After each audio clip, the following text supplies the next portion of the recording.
Paix et grâce, nous sommes dans le livre de Daniel, chapitre 5, verset 11.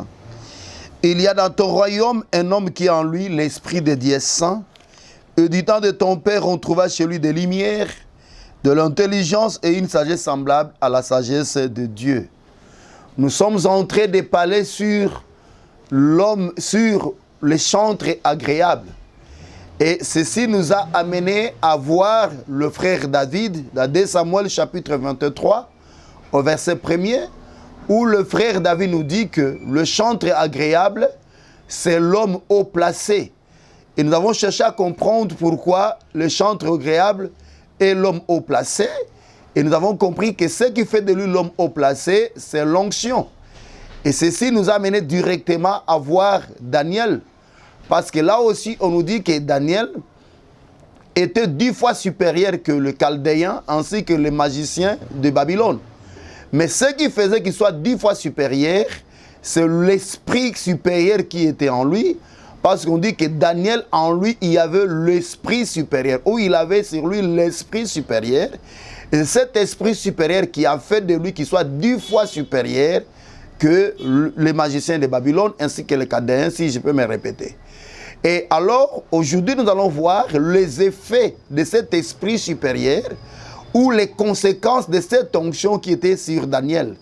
Et c'est comme ça que vous comprendrez comment connaître un chantre agréable. N'oubliez pas que nous sommes dans la science des saints et nous sommes en train de parler sur les paroles agréables. Nous avions dit que, bien aimé, un guide se fait reconnaître par les paroles agréables. Mais avant que nous puissions toucher les paroles agréables, il a plu au Seigneur que nous puissions d'abord parler sur le chantre agréable. Parce qu'il sera difficile que nous parlions sur les paroles agréables si nous ne voyons pas aussi le chantre agréable. Mais avant que nous continuions, nous allons rappeler ce que nous avions dit la fois passée, nous excusons. Nous disions, bien aimé, que le ministère ne se fait pas reconnaître seulement par la connaissance. Parce qu'il y a plusieurs manières d'acquérir la connaissance.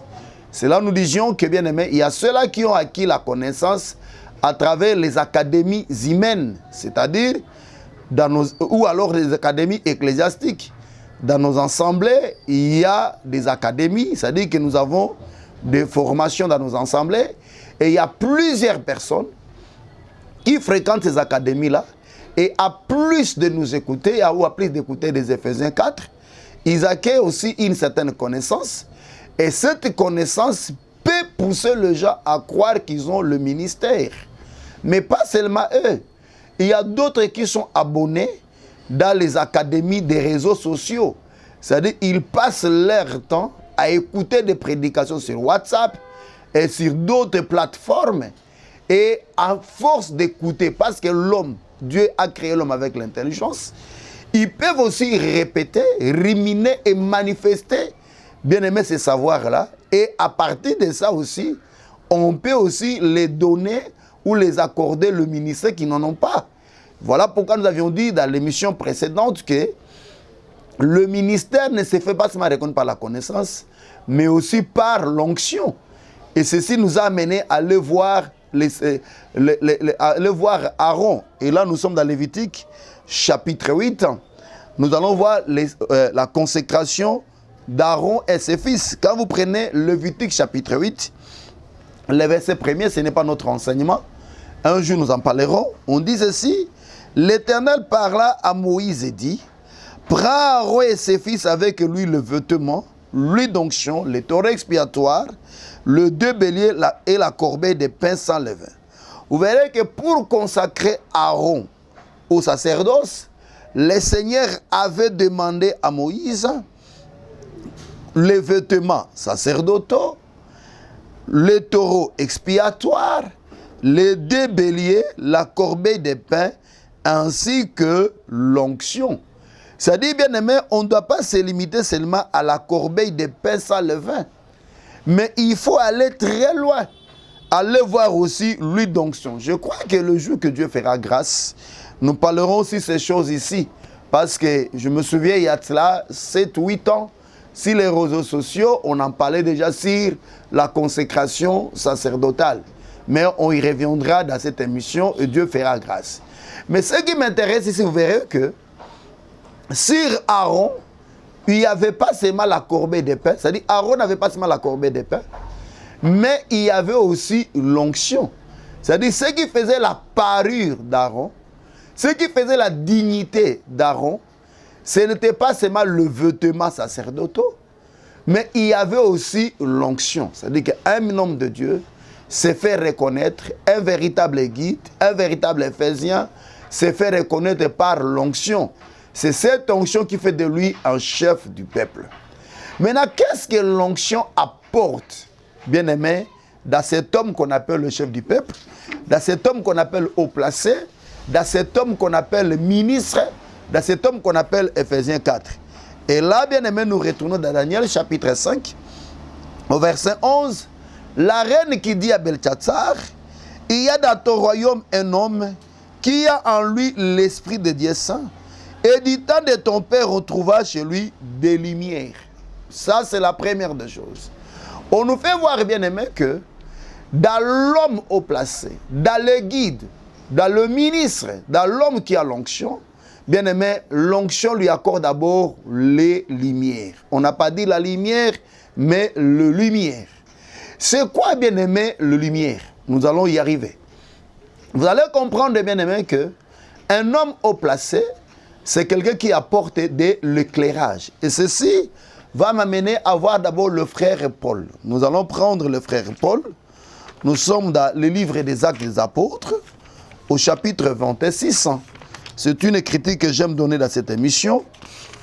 Souvent, il y a des critiques qui me reviennent comme ça. Nous sommes dans Actes des Apôtres, chapitre 26. Il est écrit, quand vous prenez le verset 17, il dit, « J'ai été choisi du milieu de ce peuple, du milieu des païens vers qui je t'envoie, afin que tu leur ouvres les yeux. » Vous voyez, bien aimé, on nous fait voir ici qu'un Ephésien 4, un véritable ministre, c'est quelqu'un qui ouvre les yeux du peuple, ou les yeux du peuple. Or, en ouvrant les yeux du peuple, c'est-à-dire il apporte au peuple la lumière. C'est comme ça que dans Matthieu, chapitre 6, au verset 22, si je ne me trompe pas, le Seigneur Jésus dira, « L'œil est la lampe du corps. » Comprenez que le ministre, c'est la lampe du corps. Et le ministre, c'est comme la lampe du corps, c'est lui qui doit ouvrir les yeux. C'est-à-dire que nous allons dans les assemblées, nous nous réunissons dans le culte, dans l'objectif que le ministère puisse nous ouvrir les yeux. Il est difficile qu'un homme puisse rencontrer un ministère, un véritable ministère de la parole, et que cet homme ne puisse pas avoir les yeux ouverts. C'est comme ça, bien aimé, ceci va nous amener à voir Cléopas et son ami. Nous sommes sur le chemin d'Emmaüs.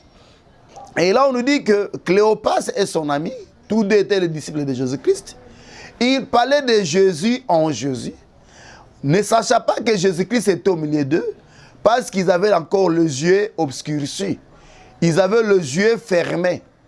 Mais une fois qu'ils entraient dans la maison, et que Jésus rompit le pain, leurs yeux s'ouvrirent et ils reconnurent Christ et Jésus. Vous voyez?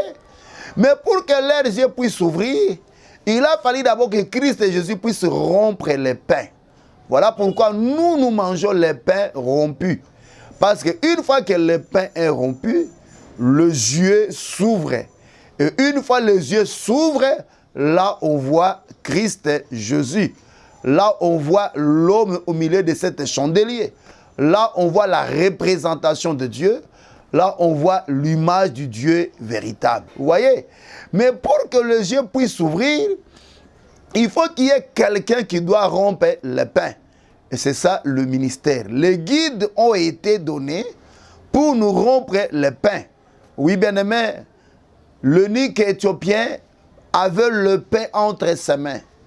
Mais il n'y avait personne pour rompre le pain, afin qu'il puisse poser la question de qui le prophète est en train de parler. Mais quand Philippe s'approcha de son char et rompit le pain, là l'eunuque éthiopien ne pouvait plus poser la question de qui le prophète est en train de parler. Parce qu'avant que le pain soit rompu, là, il pouvait poser la question à Philippe, de qui le prophète est en train de parler.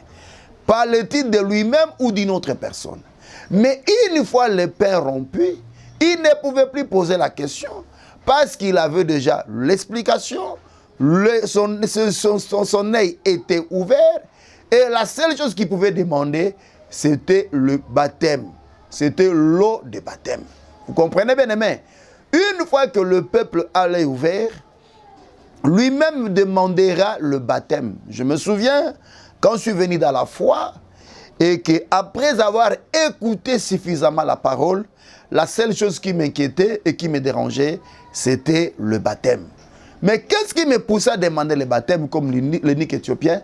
C'était l'ouverture, bien-aimé, de Dieu que j'avais reçu à travers le pain rompu par le ministère. Voilà pourquoi nous disons qu'il n'y a pas de baptême sans l'ouverture, bien-aimé, de Dieu. Mais pour que le Dieu soit ouvert, il faut que le pain soit rompu par un véritable ministère. C'est comme ça, bien-aimé, que le frère Paul dira aussi ici que le Seigneur l'a établi pour qu'il ouvre les yeux, bien-aimé, du peuple vers qui il a envoyé, afin qu'il passe des ténèbres à la lumière. C'est-à-dire, le peuple ne peut pas passer des ténèbres à la lumière. Le peuple ne peut pas voir la lumière si, premièrement, bien-aimé, on ne les ouvre pas les yeux. Mais qui doit les ouvrir les yeux? C'est le guide, c'est le ministère, ce sont les Éphésiens 4. Et là, bien-aimé, dans Daniel chapitre 5, on dit qu'on trouva chez Daniel, appelé Belteshazzar, on trouva chez lui des lumières. Des lumières. Pourquoi des lumières? Parce que ici, les lumières, ce sont des explications, bien-aimés, ce sont des éclairages sur tous les points, bien-aimés, difficiles. Quand vous prenez le livre de Daniel, chapitre 1er, je vais répéter l'écriture que j'avais lu l'autre fois, on dit ceci, quand vous prenez le verset 20, on dit, sur tous les objets qui réclamaient de la sagesse et de l'intelligence, et sur lesquels le roi les interrogeait, il les trouvait 10 fois supérieurs à tous les magiciens et astrologues qui étaient dans tout son royaume. On dit ici, bien-aimé, que sur tous les objets, on dit quoi? On dit sur tous les objets qui réclamaient de la sagesse et de l'intelligence, et sur lesquels le roi les interrogeait. Bien-aimé, il les trouva 10 fois supérieurs. Pourquoi? Quand vous montez au verset 17, on dit, Dieu accorda ces 4 jeunes gens de la science et de l'intelligence dans toutes les lettres et de la sagesse, et Daniel expliquait toutes les visions et tous les songes. Vous comprenez? C'est-à-dire, bien-aimé, ils avaient les lumières sur toutes les lettres. Et bien-aimé, ils avaient les lumières sur toutes les visions, ainsi que sur tous les songes. Or, en parlant des visions, en parlant des songes, nous comprenons que ce sont les Écritures. Donc, le ministère a l'éclairage, bien-aimé, sur les Écritures. Il n'y a aucune Écriture qui doit rester sans être expliquée. Quand nous retournons dans Daniel chapitre 5, Daniel chapitre 5, on nous fait voir ici, bien-aimé, que le roi dira à Daniel, nous sommes au verset 12, on dit, c'est la reine qui continue, parce qu'on trouva chez lui, chez Daniel, nommé par le roi Belteshazzar, un esprit supérieur, de la science de l'intelligence, de faculté d'interpréter des songes et d'expliquer les énigmes et de résoudre les questions difficiles. Nous disions que dans la Bible, il y a des questions vraiment difficiles que les académies de ce monde ne peuvent pas répondre, que le pasteur de ce monde ne peut pas donner la réponse. Je prends l'exemple. Quand vous prenez par exemple le livre de Job, là où Job est en train d'exposer, là où l'Éternel est en train de parler plutôt sur l'hippopotame, sur l'Autriche, sur les crocodiles, je peux me limiter par là. Quand vous prenez, bien aimé, ces 3 animaux selon le frère Job, selon le livre des frères Job, bien aimé, la manière dont l'hippopotame, les crocodiles ainsi que l'autruche sont décrits, bien aimé, aucun sage de ce monde peut vous donner l'explication. Parce qu'on nous fait voir ici, bien aimé, que l'hippopotame, bien aimé, on nous démontre ici cet hippopotame. On dit d'abord cet hippopotame est la première des créatures de Dieu. Or, quand vous allez, ou des œuvres de Dieu, quand vous allez dans la Bible, les humains vous diront que la première des œuvres de Dieu, c'est-à-dire les créatures visibles, c'était la lumière. Vous voyez, là déjà il sera confondu. Même quand on voit seulement le membre de l'hippopotame, la manière dont on nous décrit les membres de l'hippopotame, vous verrez bien aimé que aucun sage de ce monde ne pourra bien aimé expliquer. Même quand on parle bien aimé du crocodile, ça sera très difficile. Je laisse ces créatures-là. Je vais même voir bien aimé, quand on parle encore, toujours dans le livre de Job, hein, il y a plusieurs choses qui me montrent comme ça. C'est comme ça que je suis en train de chercher qu'est-ce qu'il faudra dire. Bien aimé, on laisse même les animaux là. Quand nous allons seulement dans le livre de Job, quand on nous parle de la grande ours, ou alors on nous parle des zodiaques, j'ai vu quelqu'un, j'ai écouté quelqu'un, que les gens qu'on appelle un homme révélé, qui était en train de parler sur les zodiaques, mais au lieu de parler des zodiaques selon Dieu, lui, il a parlé des zodiaques selon l'astrologie. Oui, bien aimé, parce qu'aucune académie de ce monde ne peut expliquer ces choses. Vous voyez, par exemple, les zodiaques, la grande ours et ses petits, ces choses-là, bien aimé, aucun sage de ce monde ne peut les expliquer. Voilà pourquoi on dit que Daniel ainsi que les siens étaient 10 fois supérieurs. Pourquoi? Parce que l'esprit qui était dans Daniel, cet esprit supérieur, les communiquait les lumières sur toutes ces choses. Donc un guide, un Éphésiens 4, se fait reconnaître par des lumières. C'est comme ça que vous comprendrez que je parlais du chandelier. Je disais que le chandelier était subdivisé en 5 parties. Or, quand nous voyons les 5 parties, nous voyons, bien aimé, les 5 dons ministériels. Les pieds comme l'apôtre, la tige comme le prophète, bien aimé, la paume comme le pasteur, les calices comme les docteurs et le fleur comme l'évangéliste. Et bien aimé, ou la fleur comme l'évangéliste. Et vous comprendrez bien aimé que les 5 parties ici, c'était les 5 parties du chandelier. Mais au-dessus du chandelier, il y avait 7 lampes, les lumières, ou alors la totalité de la lumière. Quand on parle de lumière, ici on voit la totalité de la lumière. Mais cette lumière était au-dessus de quoi? Au-dessus du chandelier qui était subdivisé par 5 parties. Pour vous dire que le chandelier comme le Saint-Esprit, le chandelier comme Christ et Jésus, l'amandier qui veille, bien aimé, le chandelier c'est le ministère. Et quand nous voyons le ministère, nous voyons les 5 dons ministériels. Donc, le 5 dons ministériels, appelé les Éphésiens 4, se font reconnaître dans la capacité d'apporter la lumière. Mais vous comprenez bien aimé que les lampes qui étaient sur les chandeliers ne pouvaient pas donner la lumière s'il n'y avait pas dans les chandeliers de l'huile concassée. Comprenez? Donc, bien aimé, pour que les chandeliers puissent s'allumer, on devait y verser dedans de l'huile concassée. Et c'est cette huile d'olive concassée qui donnait au chandelier cette capacité d'apporter la lumière. De la même manière aussi, les Éphésiens 4, le ministère de la parole, ne peuvent pas nous apporter la lumière sans l'onction. Donc c'est l'onction qui leur donne cette lumière qui nous apporte. C'est comme ça qu'il est écrit. C'est poussé par le Saint-Esprit que les hommes ont parlé de la part de Dieu. C'est-à-dire que c'est le Saint-Esprit qui poussait les gens à parler.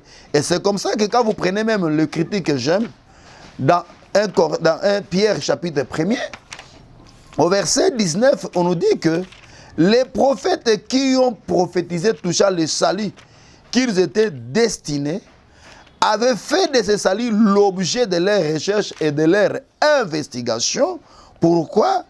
Si nous prenons le verset 1 Pierre chapitre 1er, on dit ceci, que dit la parole du Seigneur. On dit que ces prophètes-là ont fait de ce salut l'objet de leurs recherches et de leurs investigations. Pourquoi?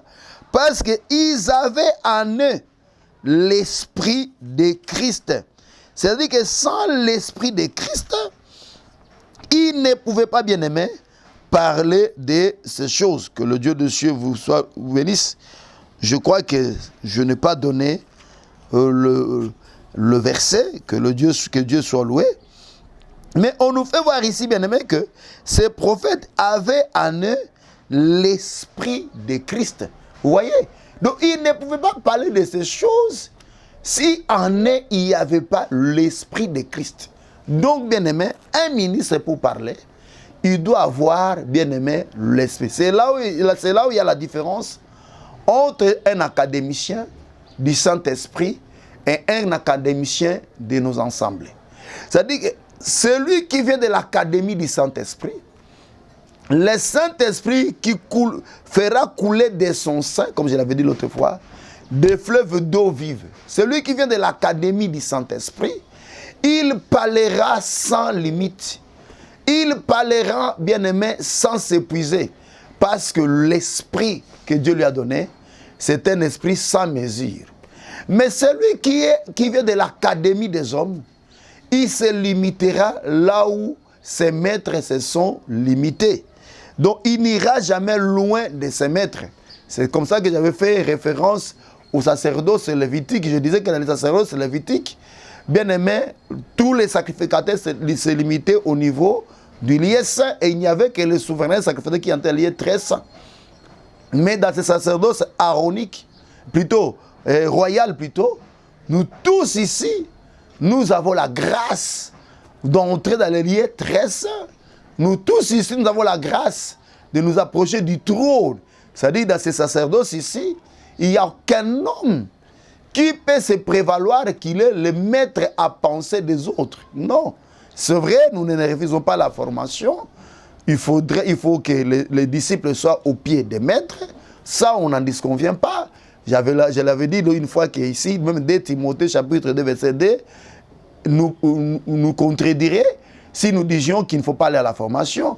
Mais néanmoins, le fait de former les autres ne fait pas de vous le maître à penser. Parce que le seul maître à penser, c'est le Saint-Esprit. Parce que le Saint-Esprit, sur ses serviteurs, il donne l'Esprit sans mesure et il le révèle comme lui le veut. Que le Dieu de cieux vous bénisse. Donc vous voyez ici, bien aimé, que l'onction apporte des lumières.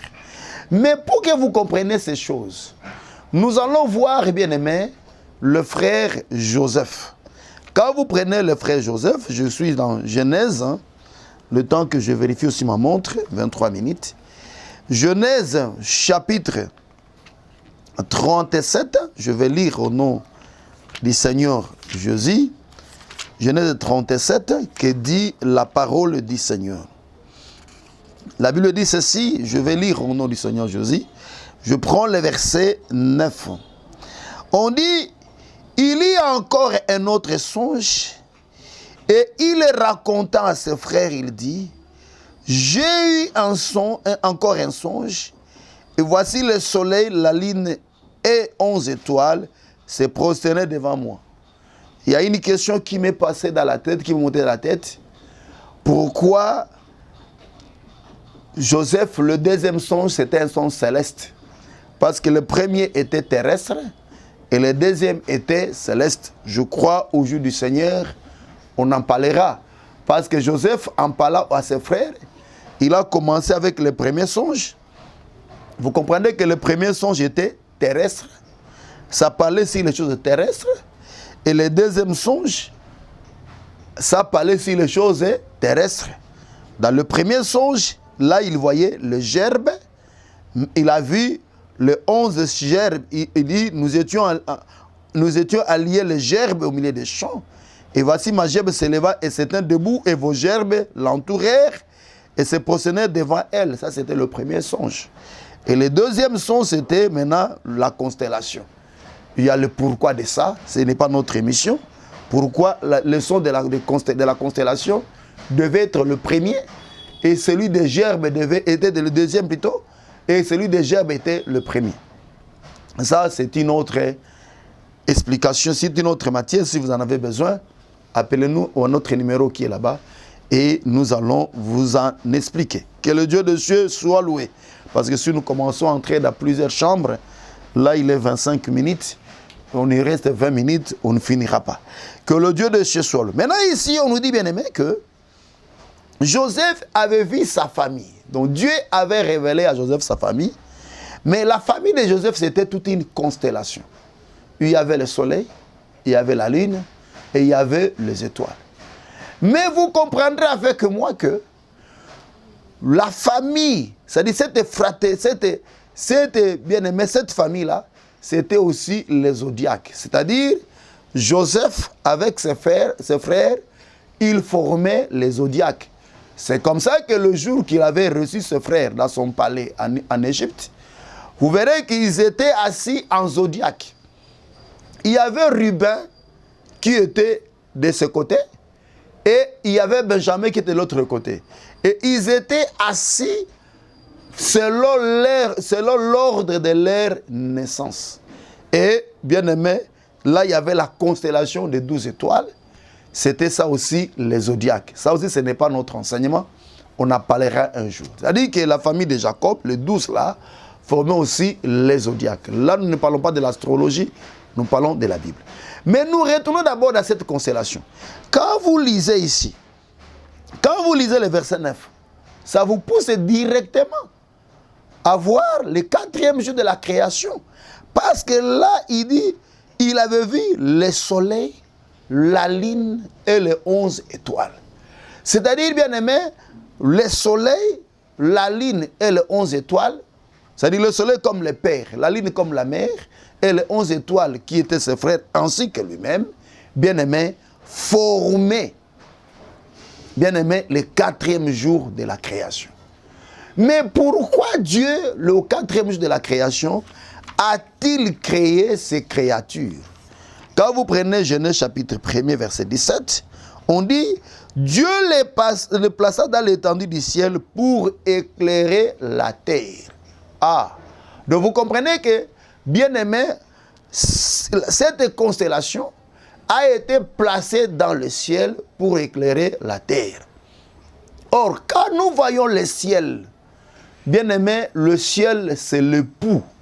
Ça c'est Ésaïe 45, verset 8 qui nous montre que le ciel c'est l'époux. Et la terre c'est la femme. Vous voyez, Ésaïe 45, verset 8. Je vais lire au nom du Seigneur Jésus. Il est écrit que le Dieu de cieux vous bénisse. On dit ceci quoi?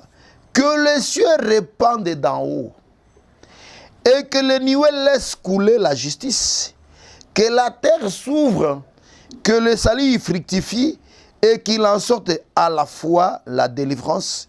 Moi l'Éternel, j'ai créé ces choses. On nous fait voir, bien aimé, pour que la terre puisse produire la délivrance, il faut que le ciel réponde d'en haut. Mais que le ciel répande haut, quoi?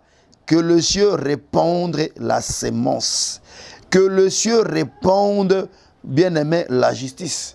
C'est ce que nous dit ici 1 Timothée chapitre 2 verset 15. On dit que néanmoins la femme sera sauvée en devenant mère. C'est-à-dire que la femme comme la terre ne peut pas vivre la délivrance, ne peut pas manifester la délivrance si elle n'a pas reçu la sémence de la part de l'époux qui est le ciel. Donc vous comprenez? En voyant le ciel, nous voyons l'homme, et en voyant la terre, nous voyons la femme.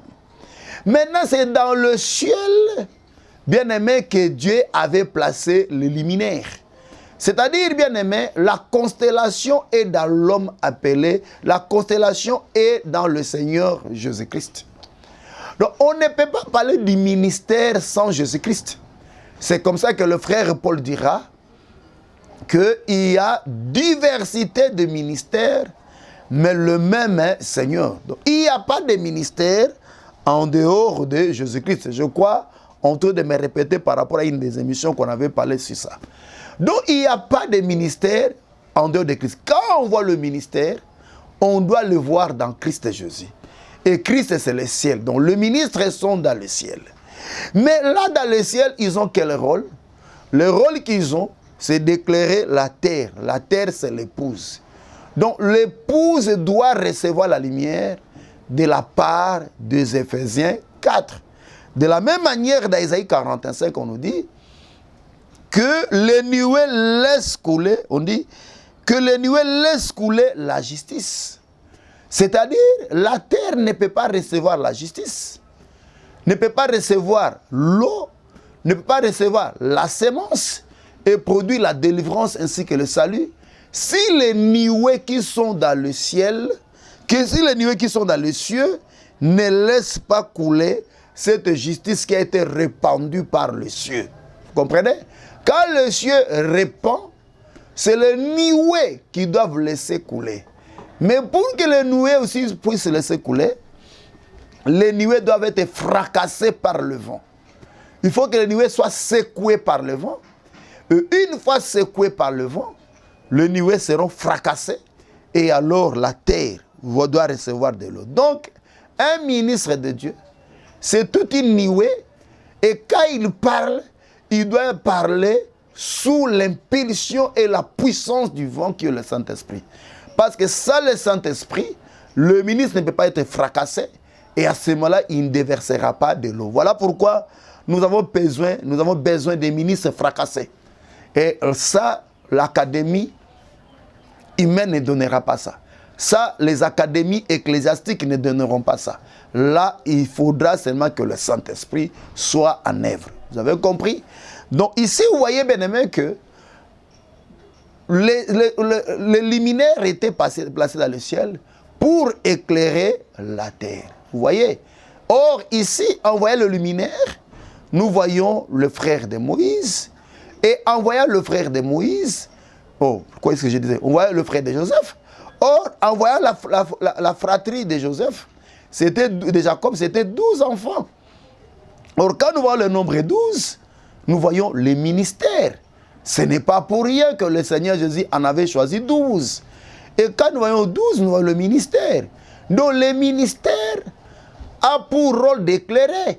Donc, bien aimé, l'onction qui est sur le ministère apporte des lumières, apporte d'éclairage. Donc, quand un ministre débarque quelque part, bien aimé, c'est pour nous apporter de l'éclairage.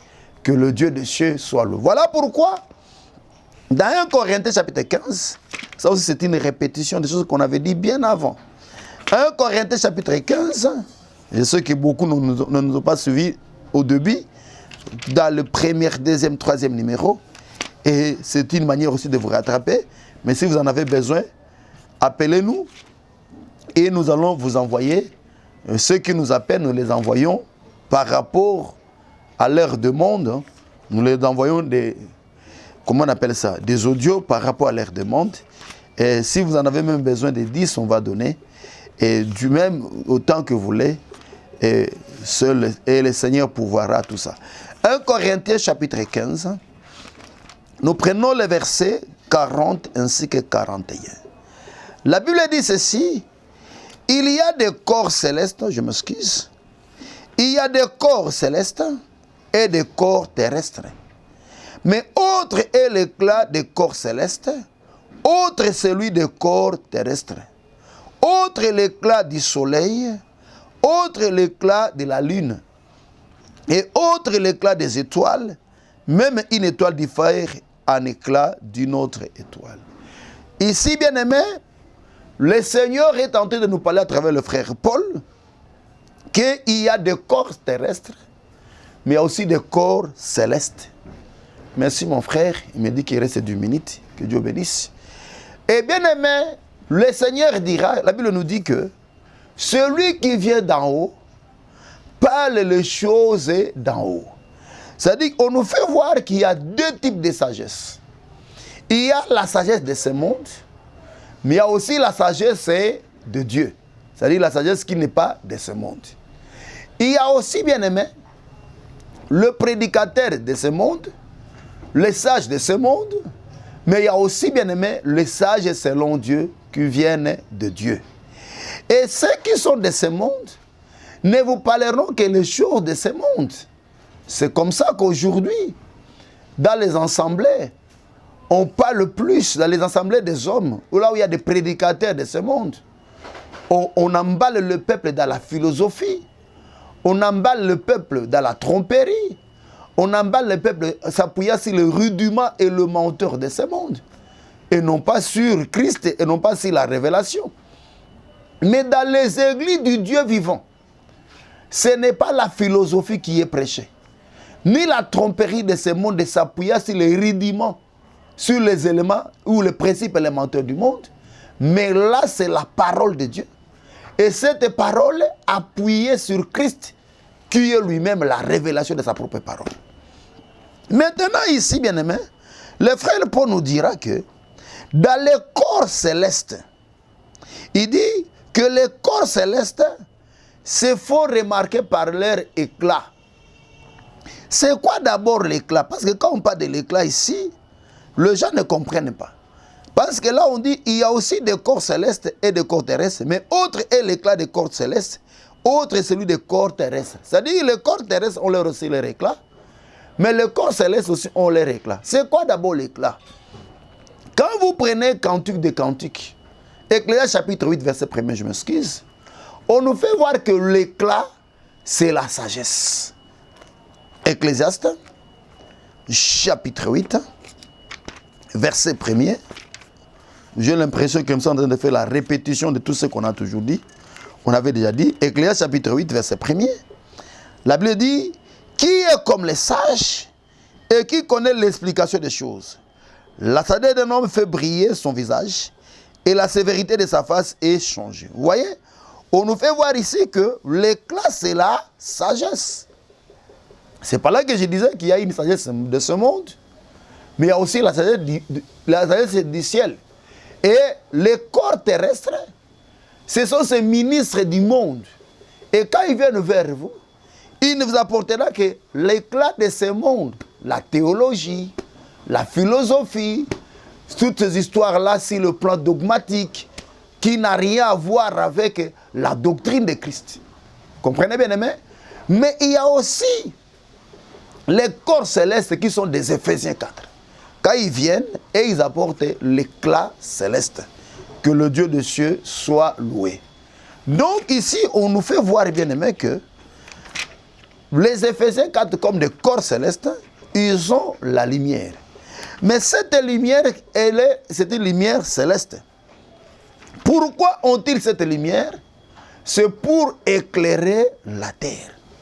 Mais vous comprendrez avec moi, ça dit l'Église.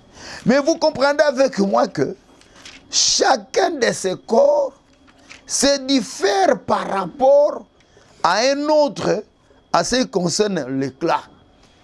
Je crois qu'on ne va pas finir là-dessus parce que me dit, il me reste 4-5 minutes. Et on va seulement introduire pour pouvoir continuer. On dit ceci, au verset 1er, on dit, autre est l'éclat du soleil, autre est l'éclat de la lune, autre est l'éclat des étoiles. Et même une étoile diffère en éclat d'une autre étoile. Vous comprenez? Donc ici, on nous fait voir, bien aimé, que chaque étoile a son éclat ou a sa lumière. Mais avant que j'explique ça, je peux encore ajouter quelque chose par rapport à l'éclat. Et puis, on va chuter par là et nous continuerons dans la prochaine émission par rapport à 1 Corinthiens 14, 1 Corinthiens 15, verset 40 à 41. Nous prenons des Thessaloniciens. Des Thessaloniciens, chapitre 2, que nous dit la parole du Seigneur. Il nous reste combien de minutes, papa? Merci, 4 minutes, que Dieu soit loué. Des Thessaloniciens, chapitre 2, nous prenons le verset 2, on dit ceci. Chapitre 2, verset 8, on dit, et à des Thessaloniciens, chapitre 2, verset 8, et alors paraîtra l'impie que le Seigneur Jésus détruira par le souffle de sa bouche et qu'il anéantira par l'éclat de son avènement. Vous voyez? On nous fait voir ici que l'éclat, c'est ça aussi le souffle de la bouche. Or, le souffle de la bouche, c'est ça l'esprit. Or, il est écrit, les paroles que je vous ai dites sont esprit et vie. Donc, quand on parle de l'éclat, on voit le souffle, et en voyant le souffle, on voit l'esprit, et en voyant l'esprit, on voit les paroles. Donc, quand on parle de l'éclat, là, nous voyons les paroles. Alors, les corps terrestres ont des paroles terrestres. Or, les paroles terrestres ne peuvent pas amener quelqu'un à voir Dieu, parce qu'il est écrit dans 1 Corinthiens que le monde avec sa sagesse n'a point connu Dieu. Comprenez bien aimé? Le monde avec sa sagesse n'a point connu Dieu. Mais pour connaître Dieu, il faut bien aimer l'éclat céleste. Et l'éclat céleste, c'est ça la parole sortie du trône. C'est ça la parole, l'évangile de grâce, l'évangile de paix. C'est ça l'eau bien aimée qui sort du trône et qui se déverse sur le jardin. Et arrivant au niveau du jardin, je m'excuse, se partage à 4 bras. C'est-à-dire la révélation, la prophétie, la doctrine, la connaissance. Oh, que le Dieu de cieux vous bénisse. Donc, vous êtes en train de vous comprendre, bien-aimés, que l'onction accorde aux Éphésiens, bien-aimés, les lumières. Mais dans la prochaine émission, nous retournons dans 1 Corinthiens 15 pour expliquer le lumière. Et vous comprendrez que chaque ministre a une portion de lumière. Et la totalité de ces lumières-là, ce qui fait, bien aimé, les lumières qui éclairent l'Église. Comme dans une seule bouche, il y a plusieurs baisers, comme dit l'Ecclésiaste, qu'il me baise des baisers de sa bouche. La même bouche, mais qui a plusieurs baisers. Or, quand nous voyons tous ces baisers-là, nous voyons seulement les enseignements donnés par les prophètes. Parce qu'il est écrit, saluez-vous par un saint baiser. Quand nous voyons le saint baiser, nous voyons la salutation. Mais de la même bouche, ils sortent plusieurs baisers, pour dire bien aimé, plusieurs salutations. Or, ceux qui saluent sont des prophètes. Donc, chaque prophète avait un baiser. Et la totalité de ces baisers faisait bien aimé les saints baisers qui sortaient de la bouche. De la même manière, chaque ministre a une lumière, a une portion de la lumière, et la totalité de ces lumières-là font la lumière. Mais néanmoins, chaque ministre a aussi les lumières dans toutes les questions. Je ne dis pas la lumière, mais la lumière dans toutes les questions difficiles et où le peuple a besoin de réponses. Parce que prêcher, c'est répondre aux interrogations de Dieu. Que le Dieu de Dieu bénisse. Nous commençons notre marathon de 21 jours. C'est lundi, le 2 décembre 2024. Nous avons 21 jours de prière avec jeûne de lundi 2 au dimanche le 22. Nous prions chaque jour jusqu'à le samedi, même les samedis. Et nous nous retrouvons sur Kitega numéro 50, comme c'est indiqué en bas, de 17h à 19h30. Donc, du lundi, le 2, jusqu'au dimanche 22, on a 21 jours de prière sur Kitega numéro 50. Et chaque jour, nous prions. Vous êtes nos convives. Nous vous invitons. Nous vous convions à venir prier avec nous.